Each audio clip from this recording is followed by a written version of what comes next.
Hello mga people, naday ko diri karon sa Isabel Leyte. Nilaag di ay ko kadali diri guys, char.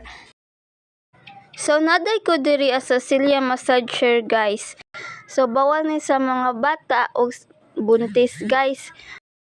Pwede kaay ni sa mga single lalo na walay tighilot ninyo. Char labi tao ay. So pwede po ni sa mga asawa nga pwede mag-date during dapita.